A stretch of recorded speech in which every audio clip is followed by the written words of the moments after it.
Une découverte controversée a bouleversé notre compréhension de la psychologie féminine. Quand j'ai moi-même compris cela il y a 15 ans, mon cerveau a littéralement explosé. C'est l'aspect le plus important dans les relations hommes-femmes à connaître absolument si vous ne voulez pas, en tant qu'homme, vous réveiller un matin et réaliser que vous venez de vous faire larguer du jour au lendemain sans comprendre ce qui vous arrive. En tant que femme, vous ne voulez pas vous retrouver à divorcer à 35 ans d'un homme que vous n'aimez plus depuis plusieurs années. Et cette révélation a tellement changé les interactions hommes-femmes qu'il y a eu un véritable avant et un après pour l'humanité. Malheureusement, celle-ci a aussi engendré une série d'incompréhensions, ce qui a créé un vrai fossé entre les hommes et les femmes, une opposition de plus en plus grandissante, ce qui est particulièrement pénible et douloureux pour beaucoup d'hommes et de femmes. Aujourd'hui, l'humanité a besoin de vous pour prendre conscience de ce phénomène qui est en train de se jouer dans les rapports hommes-femmes et réagir de la bonne manière pour apporter un véritable changement dans ces rapports, c'est important. D'ici la fin de l'épisode, vous aurez compris la nature féminine sous un nouvel angle et vous ferez un choix qui pourrait complètement changer votre vie comme elle a changé la vie de millions de gens ces dernières années. Il est donc indispensable pour vous, j'insiste, d'avoir une bonne conscience de ce phénomène, aussi bien pour votre vie sentimentale, mais aussi pour, je n'exagère pas, l'avenir de l'humanité. C'est de cela que je m'apprête à vous parler aujourd'hui. La découverte terriblement controversée, qui a révélé le fonctionnement de la psychologie féminine et qui est à l'origine du conflit entre les hommes et les femmes est Hypergamy. l'hypergamie féminine. L'hypergamie féminine, c'est l'idée que les femmes sélectionnent généralement des hommes avec un niveau de désirabilité supérieur. En fait, de nombreuses recherches menées dans le monde entier, dont une récente étude qui a été réalisée par l'Université du Minnesota en 2017, confirme qu'il existe une forte corrélation entre le statut socio-économique de l'homme et sa désirabilité perçue par les femmes, alors que la corrélation entre le statut socio-économique de la femme et son niveau de désirabilité est nulle, voire légèrement négative. Les données des applications de rencontres révèlent que les hommes trouvent 50%, la moitié des femmes attirantes et la moitié des femmes pas attirantes, tandis que les femmes considèrent 80% des hommes comme en dessous de la moyenne. Sur Tinder, 78% des super likes féminins vont vers les mêmes 5% d'hommes. Ces chiffres ne mentent pas. L'hypergamie féminine est un phénomène réel. Les femmes sélectionnent les 5% des hommes les plus désirables. Ce graphique, cette illustration montre que la grande majorité des femmes sont attirées par les mêmes 5, 10, 20% d'hommes et ne sont pas attirées par les 80-90% des hommes restants. C'est ce qui explique pourquoi tant d'hommes se sentent aujourd'hui en échec dans leurs relations sentimentales. Et c'est ce qui explique pourquoi tant de femmes aujourd'hui trouvent qu'il n'y a plus d'hommes dignes de ce nom. Laissez-moi illustrer. Certains hommes rencontrent une femme. Ils s'investissent émotionnellement. Ils pensent avoir trouvé la bonne. Ils offrent, sans compter, leur temps, leur attention, les fleurs, les cadeaux. Et un beau jour, elle leur annonce qu'elle ne ressent rien, qu'elle a besoin d'espace, qu'elle préfère rester amie. 3 jours plus tard, vous découvrez que la même femme est avec un autre homme, pas particulièrement gentil, pas particulièrement attentionné, mais plus compétent, plus confiant, plus désirable. Alors ces hommes qui se sentent pas désirables se retrouvent à se demander « mais qu'est-ce que j'ai fait de mal ? Pourtant j'ai tout donné, j'ai fait ce qu'il fallait. » Pendant des décennies, on leur a vendu le narratif des films Disney. L'amour est inconditionnel, l'amour unit un homme et une femme pour toujours. Lorsqu'une femme aime un homme, elle est censée rester à jamais avec lui de manière inconditionnelle, qu'il soit moche, gros, puéril, irresponsable, désirable ou non. Pour obtenir l'amour des femmes, les hommes doivent surtout investir quoi ? De l'attention, de l'amour, du temps, en leur offrant des cadeaux et en se montrant gentil et attentionné avec elles. On apprend aussi que tout être humain est spécial, différent, chacun a ses propres préférences et donc on ne peut pas définir ce qui est désirable. On ne peut pas noter sur une échelle de 0 à 10 la désirabilité d'un homme. Et donc, vu sous cet angle, lorsqu'on a cet ensemble de croyances, lorsqu'on a ce narratif, ces certitudes à propos de ce qu'est l'amour, le comportement féminin observé dans les faits n'a aucun sens pour l'esprit rationnel et logique de l'homme. L'homme Essayez d'utiliser la logique, le raisonnement pour comprendre la femme, mais ça ne fait absolument aucun sens. Vu tout ce qu'il sait de ce qu'est l'amour, de ce qu'est la relation homme-femme, la femme est irrationnelle. De plus en plus, les hommes sont forcés de constater qu'il y a un décalage entre ce qu'ils savent être vrai et le comportement des femmes. Et de plus en plus, les hommes sont forcés de constater que ce ne sont pas les femmes qui se comportent bizarrement. C'est leur croyance à propos de la relation et des femmes qui ne correspond pas à la réalité observée. Et c'est là que la notion d'hypergamie féminine entre en rupture totale avec cette vision traditionnelle. L'hypergamie féminine permet de comprendre que, ok, les femmes aiment les hommes qui leur offrent des cadeaux et qui sont attentionnés avec elles, à condition qu'ils soient d'abord désirables. L'amour ne suffit pas. Elles doivent désirer. C'est une véritable prise de conscience qu'il y a cette notion de désirabilité, d'attirance. Que les femmes doivent rester attirées par leur homme. Lorsqu'ils cessent d'être attirants ou désirables, elles vont partir. Elles ne pourront plus ressentir le désir, l'attirance, le respect pour un homme qui n'est plus désirable. Et c'est ainsi que de nombreux hommes découvrent que la société leur a menti, que les films Disney ont montré une image erronée, idéalisée, fantasmée des relations et des femmes. Et vous allez voir que c'est très important, aussi bien pour les hommes que pour les femmes, parce que ça va engendrer des réactions en chaîne chez les hommes, ce qui engendre un bouleversement total des interactions hommes-femmes, et donc ce qui impacte forcément la qualité des relations et des hommes que les femmes vont rencontrer dans leur vie. Si l'hypergamie féminine révèle l'idée que les femmes sélectionnent les hommes en fonction de leur désirabilité, il faut définir ce qu'est la désirabilité. Et la réponse se trouve dans leur programmation génétique forgée par des milliers d'années d'évolution. Je vous explique. Pendant 99% de l'humanité, ce qui s'est passé, c'est que les femmes portent un bébé pendant 9 mois. Pendant cette période, et pendant plusieurs années après avoir mis le bébé au monde, elles sont vulnérables, elles sont dépendantes. Si elles sélectionnent le mauvais partenaire, elle et son enfant peuvent littéralement mourir. Lorsqu'il y a un danger extérieur, une guerre, une attaque, une difficulté économique, elle et son enfant peuvent littéralement en mourir. En revanche, l'homme peut théoriquement se reproduire avec plusieurs femmes par jour sans rien risquer.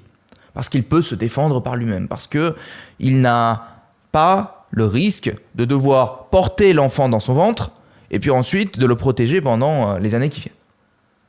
La femme investit énormément dans chaque grossesse. Vous vous rendez compte le temps, l'énergie qu'il lui faut pour porter l'enfant, le mettre au monde et l'élever. Elle se doit d'être ultra sélective avec les hommes, elle ne peut pas faire autrement. Elle se doit d'être ultra sélective avec les hommes au moment de la rencontre, au moment où elle porte le bébé et après que le bébé soit arrivé au monde. Il est dans l'intérêt de la femme de trouver un homme qui est compétent, qui a des ressources et qui socio-économiquement peut assurer sa survie. Les femmes, elles, sont sensibles à des hommes qui sont capables d'assurer la survie, de protéger. Et donc au niveau superficiel, elles vont réagir à des signaux extérieurs qui prouvent que cet homme a été capable dans sa vie de survivre dans les différentes circonstances, dans les différentes sphères sociales, dans les différents domaines dans lesquels il a évolué. Elle va donc chercher ces marqueurs qui sont souvent le statut social, la gloire, les ressources financières, les accomplissements, la beauté physique, la force physique, la symétrie du visage, la santé, une voix grave, un bon style vestimentaire, la taille, etc., etc. Elle s'intéresse à ces signaux, non pas parce que c'est ce qui est attirant en tant que tel, mais comme des marqueurs de la capacité profonde de cet homme à générer des ressources en toutes circonstances et surtout dans les moments où elle sera en danger, dans les moments où elle sera vulnérable. Et quand je dis ressources, je ne parle pas forcément d'argent. Aujourd'hui, dans la société moderne, l'argent est le moyen le plus efficace pour mesurer les ressources d'un être humain. Ok. Mais je parle d'un homme qui est capable, au fond, de générer de la valeur, de pouvoir transformer du plomb en or, pas uniquement sous forme d'argent. Un homme capable de transformer une situation difficile en une opportunité, une situation négative en une situation positive. Un homme qui est capable, dans l'adversité, de fédérer, de mener, de protéger les siens. Les femmes sont indifférentes aux hommes qui n'ont pas la vision, la confiance en soi, l'estime de soi, le courage, le leadership, la stabilité. Elles ne sont pas sensibles à des hommes qui n'ont pas la ressource financière, le statut social, la beauté, l'aisance sociale, l'intellect, le sens de l'humour, la motivation, l'état d'esprit, etc. Qui sont autant d'indices, autant de marqueurs qui prouvent si oui ou non cet homme est capable de survivre et de prospérer. Et une part de nous, que vous soyez un homme ou une femme, une part de vous ressent la réalité derrière ces mots. On est en train de mettre le doigt sur quelque chose d'assez intuitif parce que les femmes sont naturellement sensibles à ces traits. Elles ressentent une attirance pour ce genre d'homme. Et ce processus naturel, biologique, est le processus de l'attirance. Les femmes vivent cela instinctivement. Elles n'ont pas besoin d'y réfléchir par le mental, par la conscience. Non, ça se fait naturellement. Elles le ressentent. Ce n'est pas une question de choix. C'est un processus qui est ancré dans l'ADN et il ne peut pas en être autrement. Et plus important encore, les femmes continuent d'être sensibles à ces caractéristiques après la rencontre, pendant toute la relation. Et c'est là le piège principal. C'est que si l'homme cesse de montrer ses traits, au bout de 2 ans, 3 ans, 5 ans dans la relation, la femme perdra son intérêt. Et il est naturel et vital pour elle de perdre son intérêt parce qu'elle ne peut pas prendre le risque d'avoir un 2e enfant, un 3e enfant, et de se retrouver avec un homme qui n'est plus capable d'assurer sa survie, la prospérité du bébé, même après 10 ans de relation. Quand elle se retrouve à partir de la relation, elle ne part pas par cruauté. Non, elle part parce que vous n'étiez plus en mesure de prendre vos responsabilités, vous n'étiez plus en mesure de la protéger. Et biologiquement, elle sentait que quelque chose n'allait pas. Elle ne pouvait plus vous désirer. Ce n'était pas personnel, c'était biologique. Elle ne pouvait plus être attirée par vous, elle ne pouvait plus vous respecter. Et elle aussi, elle est triste de se sentir ainsi, elle est plus triste que vous. Elle s'était attachée émotionnellement, elle avait investi une 10aine d'années dans cette relation, et elle est obligée de partir parce que vous n'avez pas été à la hauteur. Parce que vous vous êtes laissé aller. Je sais que c'est dur à accepter, mais c'est la réalité. C'est la notion d'hypergamie féminine. Et quand on découvre cette notion, pour la première fois, ça produit l'effet d'une bombe dans le cerveau. La représentation mentale de la nature humaine et de la nature féminine se retrouve totalement secouée. Mais maintenant, ce qui va déterminer la suite de votre vie, c'est ce que vous allez faire de cette découverte. Parce que j'ai vu des hommes réagir de façon radicalement différente à cette même découverte. Parce que la première réaction possible, c'est le déni total. Je connais des hommes qui rejettent totalement cette information et qui disent « c'est des conneries de misogyne, tu es un misogyne, toutes les femmes ne sont pas comme ça, ma copine m'aime pour qui je suis ». Et ces hommes préfèrent retourner dans l'illusion du narratif Disney. Ils font l'autruche. Et forcément, ils rencontrent les mêmes échecs amoureux ou restent dans la même solitude. Ce n'est pas ce que vous voulez. La deuxième réaction possible, c'est la victimisation et la frustration. C'est le cas de Stéphane, qui a 38 ans, qui est informaticien. Et quand il découvre l'hypergamie féminine, il se dit « Ah ben maintenant, je comprends pourquoi je n'ai jamais eu de succès avec les femmes. Je mesure 1m65, je suis chauve, je gagne 2000 € par mois. Je ne peux pas rivaliser avec les giga-tchads d'1m85 qui font du sport, qui gagnent 10 000 € par mois. Je ne suis pas assez grand, je ne suis pas assez beau, je ne suis pas assez riche, je suis condamné à être seul. » Lorsqu'ils découvrent qu'ils font partie de ces 90% des hommes qui sont indésirables, c'est la frustration, c'est le sentiment d'impuissance, c'est le désespoir, c'est la honte et la culpabilité. Ils adoptent une vision nihiliste de la vie, un certain fatalisme à l'égard des femmes et de la vie elle-même. Ces hommes adoptent des pensées négatives, nourrissent un imaginaire diabolisé des femmes. Ils vont avoir des remarques sexistes. Ça ne sert à rien, je suis voué à être seul, il vaut mieux être seul que mal accompagné. Les femmes sont des menteuses et des vicieuses. C'est l'idéologie des incels. Vous connaissez ce mot, les incels ? Ces hommes qui se considèrent incapables d'attirer les femmes et qui adoptent une opinion hostile à l'égard des femmes et des hommes plus attirants. Mais je vais vous dire quelque chose. C'est important. Ne soyez pas un incel. Ce n'est pas une bonne chose. Pourquoi ? Parce que les incels passent à côté de toute la beauté que pourrait leur offrir la vie. Ils passent à côté de l'aventure spectaculaire que la vie pourrait leur apporter, les instants de joie, d'amour, de connexion véritable. Qu'ils ne connaîtront pas tant qu'ils ne changent pas de l'intérieur, tant qu'ils ont cette attitude de « ce n'est pas possible ». C'est une mauvaise chose pour eux. Et c'est une mauvaise chose pour leur entourage, c'est une mauvaise chose pour les femmes. Parce qu'incapables de porter le poids de leurs propres responsabilités, ils sont un poids pour eux-mêmes et pour leur entourage, pour la société. En restant des incels, ils privent le monde et ils privent les femmes d'hommes capables et dignes de ce nom. Parce qu'ils s'empêchent d'exprimer leur potentiel, d'être meilleurs d'eux, d'être des hommes incroyables, des amants incroyables, des protecteurs et des leaders. Ces hommes, qu'ils soient jeunes ou moins jeunes, devraient prendre le poids de leurs responsabilités, tirer la conclusion essentielle et fondamentale de se dire « il faut que ça change et pour que ça change, c'est à moi de changer ». Parce que l'alternative, c'est quoi ? C'est de rester à jamais dans le fatalisme et le nihilisme qui les mène à une existence qui est vide de sens. Et de continuer à en vouloir au monde entier, aux femmes et aux hommes qui sont meilleurs qu'eux. Alors, ne soyez pas un incel. La troisième réaction possible, c'est le désir de revanche. Certains hommes découvrent l'hypergamie féminine, sont animés par la colère de ne pas être à la hauteur, ont le courage d'évoluer, ont la volonté de devenir meilleurs. Ils entreprennent cette quête, celle de devenir des hommes de grande valeur. Mais là, il y a un écueil. Parce qu'on peut tomber dans l'idéologie masculiniste, dans le mouvement Red Pill, et je vous explique. Ils découvrent, à raison, qu'aucun homme n'est condamné à rester célibataire, qu'aucun homme n'est condamné à rester repoussant, laid, peu attirant. Parce que oui, tout homme peut travailler sur lui pour être attirant.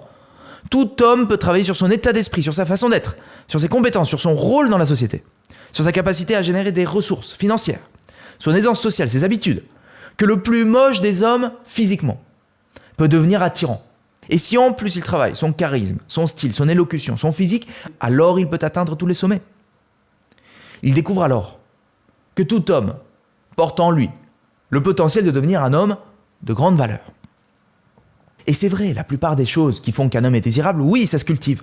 Oui, ils peuvent travailler sur eux. Oui, ils peuvent aller à la salle de sport. Oui, ils peuvent mieux manger, se nourrir. Ils peuvent faire de l'argent. Alors, ils se lancent dans cette quête. Ils font preuve de courage, de discipline et de volonté. Maintenant, ce qui se passe, c'est qu'une fois qu'ils font tout ça, une fois qu'ils ont eu les conquêtes féminines qu'ils avaient voulu, vous savez ce qui se passe ? Ils se sentent toujours aussi vides. Ils ont séduit des femmes, ils ont obtenu la gloire, ils ont transformé leur corps, ils sont devenus riches. Et toutes ces choses qu'ils ont faites n'ont pas suffi pour leur apporter la paix. Pourquoi ? Parce qu'ils l'ont fait par colère, par désir de revanche. Parce qu'au fond, ils avaient été blessés par les femmes et ils détestent toujours ces femmes qui les ont blessés. C'est pourquoi ils se sentent toujours aussi seuls. Pour eux, les femmes sont des trophées, les femmes sont des objets à conquérir. En réaction à l'hypergamie féminine, le masculinisme, le mouvement Red Pill a créé une armée d'hommes issus de milieux modestes en quête de réussite qui s'isolent socialement pour travailler sur eux, qui ont monté des business parfois douteux pour faire rapidement de l'argent. Seuls, tristes, frustrés, ils ont travaillé sur eux, ils ont changé en apparence. Certes, ils sont devenus des bons hommes, mais c'est une coquille vide. Au fond se trouve toujours l'enfant blessé, déçu, triste, qui a été rejeté par les femmes.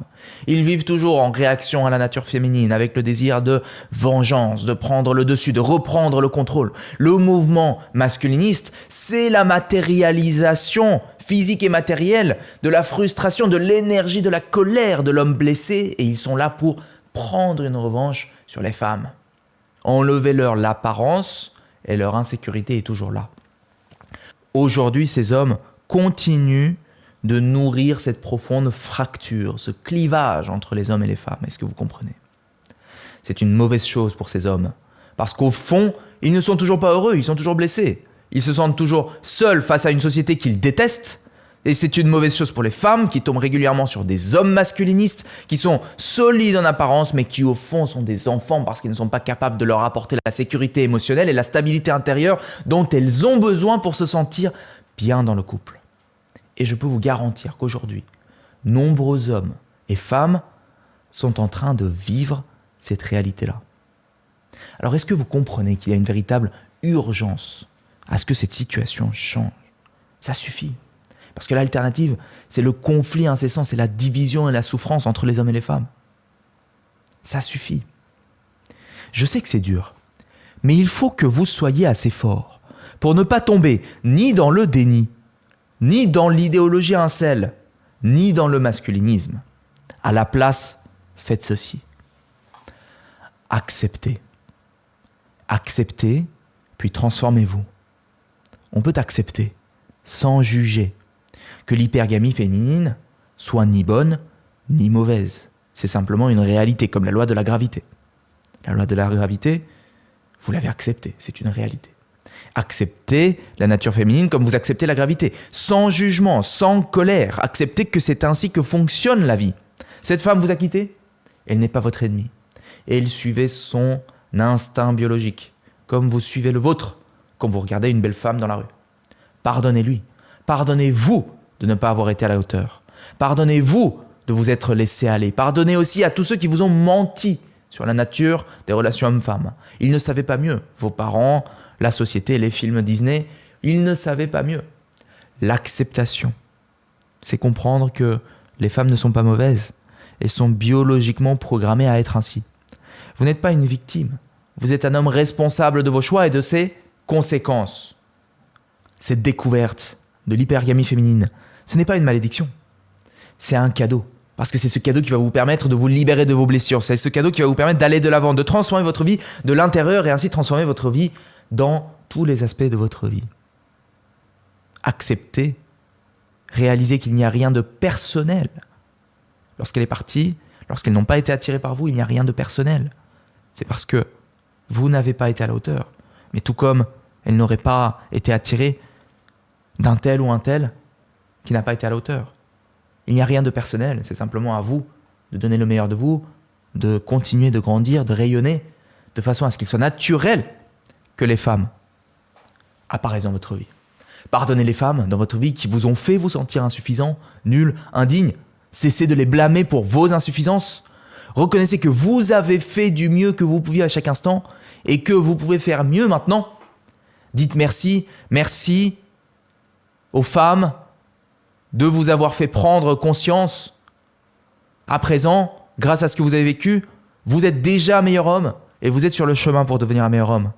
Apprenez à voir qu'il y a malgré tout une certaine beauté dans l'hypergamie féminine. Les femmes ne sont pas les ennemis, elles ne sont pas à haïr ou à être craintes. C'est vrai, pensez-y. Vous savez, le plus grand paradoxe, c'est que les gens veulent vivre une belle relation avec une femme, mais ils les détestent. Comment voulez-vous vivre une belle relation avec une femme si vous les détestez? Ce n'est pas possible. Si vous continuez de nourrir colère et ressentiment, devinez le genre de relation que vous aurez avec elle. Ce qui correspondra forcément à la colère et au ressentiment. Vous nourrirez la relation avec les femmes, votre relation avec les femmes, avec de la colère et du ressentiment. Ce n'est pas une bonne chose. La découverte de l'hypergamie féminine, c'est le meilleur cadeau qu'on vous ait fait. Pourquoi? Parce que pour la première fois de votre vie, vous connaissez les règles du jeu. Vous pensez différemment. Cette exigence féminine, c'est un appel. Elle éveille en vous le masculin sacré. Et l'appel à ce que vous deveniez la meilleure version de vous-même, c'est comme si l'univers vous disait « Il est temps de te réveiller, d'être l'homme que tu as toujours aspiré à être au plus profond de toi. » C'est un appel. Acceptez cet appel, puis transformez-vous. Imaginez un instant que vous soyez déjà cet homme que vous pourriez devenir, qui se lève le matin avec une mission claire, qui sait pourquoi il existe, quel impact il peut avoir sur le monde, qui rayonne avec une confiance tranquille, pas l'arrogance du faible qui cherche à compenser, à faire semblant, mais la sérénité de celui qui n'a plus rien à prouver. Un homme qui est en paix avec les femmes, qui célèbre les femmes, qui les aime profondément. Un homme qui est en paix avec lui-même, qui aime toutes les parties de soi, qui n'a plus aucune forme de culpabilité parce qu'il est dans la paix, la joie, la sérénité, l'amour, qui transforme chaque obstacle en difficulté. Les difficultés ne l'abattent pas, elles révèlent sa capacité d'adaptation, ses ressources. Il protège, il inspire son entourage par sa seule présence. Les gens se sentent en sécurité près de lui. Il attire naturellement l'amour, le respect et les opportunités simplement par la qualité de son être. Cet homme, ça peut être vous, pas dans 10 ans, maintenant. Si vous cessez de blâmer les femmes, les circonstances et que vous commencez à vous reconstruire. Faites le choix d'être cet homme, faites le choix d'être un homme dans toute sa splendeur, parce qu'une fois en paix avec vous-même, une fois en paix avec les femmes, le masculin peut enfin surgir dans toute sa splendeur, un masculin sacré, protecteur, responsable, visionnaire et aimant, et c'est alors que les femmes pourront avoir des relations complètes et pleines avec des femmes qui expriment leur pleine féminité, parce que les femmes cherchent ce genre d'homme, pas un enfant blessé, et elles veulent quelqu'un qui a fait ses preuves, qui sait ce qu'il veut, qui peut les rassurer. Vos cicatrices, votre expérience, votre cheminement intérieur, tout ça peut vous rendre plus attirant maintenant. Alors, transformez-vous.